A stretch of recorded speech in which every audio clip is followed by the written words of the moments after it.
Did you know that the Holy Bible is God's special book? Dito kasi nakasulat ang kanyang mga salita.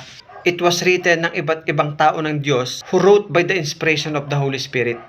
If we will read 2 Timothy chapter 3 verse 16, it says, all scripture is God-breathed and is useful for teaching, rebuking, correcting, and training in righteousness. At alam mo rin ba that the Bible is the world's best seller? It outsells any other book. And originally, it was written in 3 languages, Aramaic, Hebrew, and Greek. And it has been translated into more languages by dedicated people so that you can have God's words, thoughts, and plans. Kaya nga, when you read the Bible, you will find the answers to life's greatest questions.